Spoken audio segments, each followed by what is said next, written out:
Hey, How are Sandy. you? I got the right number, right? You did. You did good. Yeah, it's really a mind game because it's sort of twisted around in the data bank because I got it wrong. I think I had them reversed in my phone, and it got imprinted. So every time, my decision today was, well, it's the reverse of what I probably think it is, but I'm... That sounds like real enlightenment. You're doing good. That's exactly it. Oh, cute. Oh, good. Well, yeah, you did good. So, yeah. Yeah, it's funny. I was with Stanley, and he's found this other guy that is of our persuasion. He's very young and probably fits in. He uses the term indigo child almost as a group, so he's wise to those kinds of things. He was a pretty interesting guy, but what I call the 180-degree out theory that came to me years and years ago it was followed up by something I read that basically said, if you want to know the divine truth, reverse the commonly held human view of things. Yeah, it's true. That's interesting, but it is true. It's almost the exact opposite, which reminds me of it is like looking in a mirror. Yes. You know, it's kind of like, it's exactly what it is, but it's the reverse image, or the positive and the negative of when you do a photograph, or it's got all those aspects to it. That's true. Yeah, it's funny you should mention mirror because I've used this metaphor a lot. It's like we're taking the image to be the reality of what's projecting it, and consequently living a life that's sort of upside down and backwards. And it's like trying to cut your hair in a mirror. Yeah. That's good. Yeah, it's very difficult to do without cutting your ear off in the process. Gosh, that's cute. Yeah, and that's why I guess it's so kind of difficult to sort of explain what we're, once you kind of realize it's the other way around, it's difficult to explain what it is you really, like you say, it's like using scissors. Yeah, exactly. That's interesting. Good point. Yeah, I also had an experience in flying where I was four-shift formation in trail, which means you're lined up right in a straight line with four ships. And if you're doing a loop where you basically go over the top upside down, and you're I was the fourth airplane, and I was solo as a student pilot, and I got vertigo. And at some moment, it looked like that the sun was down. In terms, in terms of my physical sense of what was going on, I felt like the sun was down there, but it felt like it was in the right spot. It was backwards, basically, like we're talking about. And it's sort of like the spirit, the little voice whispers in the ear, you're disoriented, don't do anything, stay exactly where you are. And when you're flying formation, you use the other airplane as your pole star, I guess. Everything else doesn't matter what it's doing. That becomes your constant center around, and you fly to that point, and your senses are lying to you because the vertigo. Normally what happens with the eyes, what you're looking at is really upside down, but the brain does the flip. So we see it right side up. But the optics, it's coming to you upside down, and the brain makes the adjustment. Well, in this case, the brain wasn't making that adjustment. So the feeling and what I was seeing was absolutely reversed. And then in the airplane, they teach you pretty much you can't trust your feelings, which is probably a metaphysical statement if you talk to Stanley L. at all.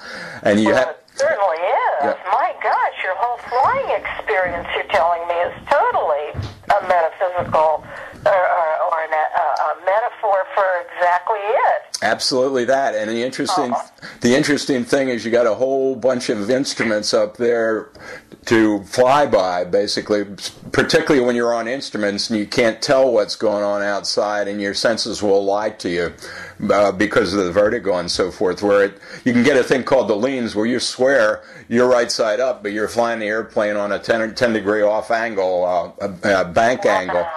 And you have an attitude indicator, which is another wonderful method to our... Attitude indicator.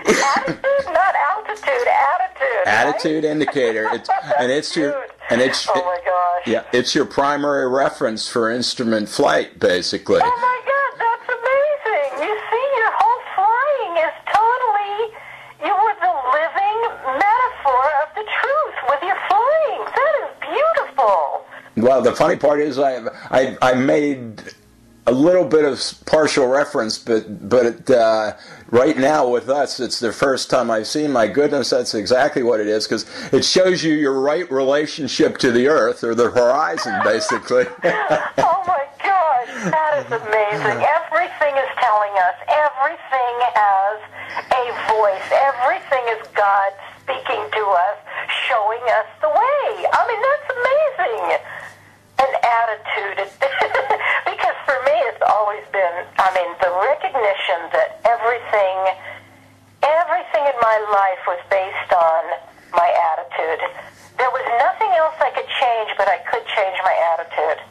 That was my first major clue how to right the ship, let's say, or right the plane. I mean, it's my attitude. If I can change my attitude, and I can, that was pretty clear that I could do that, then everything else was righted by that. Everything became right by the attitude of me. And I was like, that's center to the whole understanding of why we look out and see the world as we see it. It's based on our attitude. That's incredible. What a beautiful story. Keep going. And it's the primary instrument. When they teach you instrument flying, you always trust your attitude indicator, and it's the hub of all your other references. You got power and engine references, you got altitude, you got airspeed references. All of those are important, but they aren't primary. The primary is to have the airplane right side up, basically, or to be, if you happen to be upside down, to know you're upside down, as opposed to not thinking you're right side up when you're really upside down. So it's the hub, or the central part of what's called an instrument cross-check, where my central reference is the attitude indicator, and I scan everything else, but I always go back to that attitude indicator to make sure that I am in right relationship to reality. Oh my God, that is so beautiful. And even the beauty of flying. I mean, flying, what a gracious, gorgeous, beautiful concept of flying. We all know it's like we want to soar, we want to fly, we want to be free. Everything is in that. That is beautiful. To be a pilot, I mean, even just the word, to fly your own plane, to be a pilot. And there's something even in our ordinary everyday life when we look out at something, there's something about a flyer, you know? I mean, there's something about a flyer that just, it's like our heart knows the truth, and it sees it responds to the beauty of a flyer. It's so true. I don't know. You just got me really carried away there. Man, that's amazing. That's beautiful. You know, that also brings to mind the butterfly. Number one, from a spiritual standpoint, we all have wings. We're all, our spirit knows we're born to fly, and here we're sort of stuck on the earth like grounded caterpillars. And at some point, the spirit of the caterpillar decides it's time to die to the earth man and become the pilot or the flyer of infinite time and space and so forth. We know that in our heart. That's why there seems to be such a mystical relationship to pilots and flying and so forth. Yes, exactly. beautiful. Yes, and we are. That is, even, when we think about when we were, I'm sure that every little kid has felt this, but when I was little, and I'm sure everybody felt this, that you knew you could fly. There was something in you that just knew you could fly. And that's why, like, the guys go up on the roof, and they want to jump off the roof. And it's like you just so know you can fly. It's like the kid with his little Superman cape, and he jumps off the couch. And, there's something. And then, of course, there's those flying dreams that are so amazing. And, yeah, there's something in the heart that knows it can fly. It is our divine blueprint. It's like in our divine DNA. We are to eventually, like you say, sort of go into the cocoon and then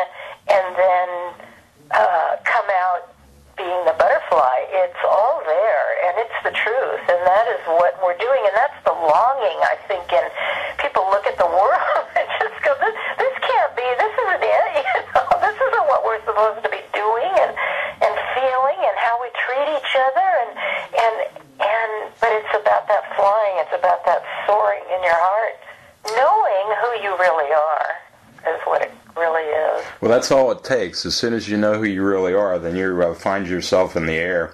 The thought that just came to mind is there's an old movie, I think it was a love song, but it basically is that all there is, basically? And what the answer to that is, no, there's infinite space and sky yet to explore. Right. Yeah. There's another thing here. That what we just said was probably make a nice, short, beautiful little YouTube, because it was a complete realization for me. I've been doing what I've been looking for all along, but didn't recognize it. That's a whole other subject. Yeah, but isn't that beautiful that you were a flyer, and that's always been in your heart and your desire to understanding? There's a real connection there. That's so beautiful, and I do look at everything, and it seems to me that everything is speaking to us in metaphor. It is, we are kind of like, the world is like this living symbolism of the truth, and if you look at it, if you can get the understanding behind what everything means, you can find some amazing answers to your own journey, what it's about and where we're going. Like we were saying, mirrors, that's how it started. We were talking about the mirrors. All that it's reflections, and it's but boy, I love the attitude. What'd you call it? An attitude? Attitude indicator. Indicator. Oh my gosh, I love that. I just love that. That's beautiful, because truly that's where it is. It is. If we want the world to be a better place, and you know how they always say, and Gandhi would say, be the peace you want to see, or that kind of thing, it is true. What our attitude is, how we perceive and see the world, and how we adjust that attitude within, or change the attitude within us, it's a choice, and we make that choice. We can lift ourselves up and be a joyful attitude, and you will see joy. It happens. You will get the plane turned right by the attitude. I'm just really impressed with that. I love it. We should write a book about the airplane flyer. Kind of like what was his name? Jonathan Siegel? Yes, absolutely. About the airplane pilot, and make it all metaphor and meaning. And it's probably been done, but it's beautiful. I've done a review of the literature for 40 years. I don't think that specific one. I've been called periodically. I got into war stories. My poor friend down in Ocean City asked me about something about flying, and about a half hour later he says, you're still talking about flying. Well, I can see why. It's fascinating. And war stories are also, that's about the journey. The war story is about the coming to understand the light and the truth through the reversal of it, through seeing the dark to come to the light, because you know that the light is being being that journey. I mean, that's what the dark is for, is to understand the light. So